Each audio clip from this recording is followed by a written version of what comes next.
You're watching Mirror 7 News. Stay informed, stay ahead for more news.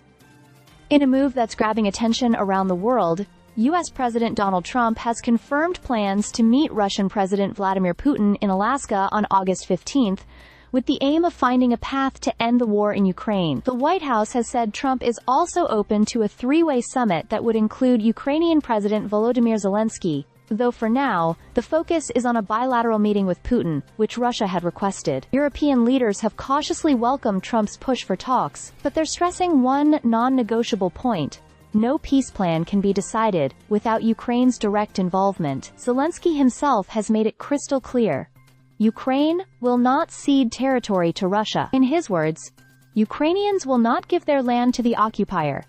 And any agreement made without Kyiv is, in his view, a dead decision. Behind the scenes, there's been a flurry of diplomacy. U.S. Vice President J.D. Vance recently met British Foreign Secretary David Lammy, as well as European and Ukrainian representatives, at Chevening House in England. Leaders from France, Italy, Germany, Poland, Britain, Finland, and the European Commission issued a joint statement backing Trump's diplomatic efforts, but also emphasizing that any solution must come with strong security guarantees for Ukraine.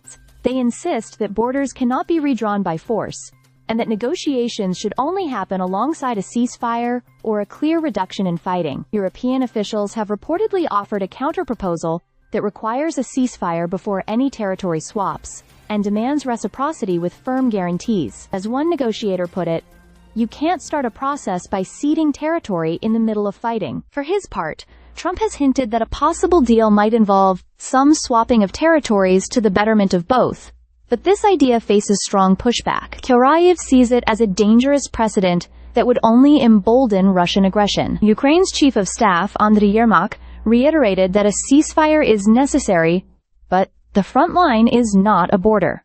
The stakes are high. Russian forces currently hold about 1/5 of Ukrainian territory, but fierce fighting continues along a 1,000-kilometer front line. Moscow is demanding Ukraine withdraw from regions it still controls in areas Russia claims, while Ukraine remains defiant, both politically and on the battlefield.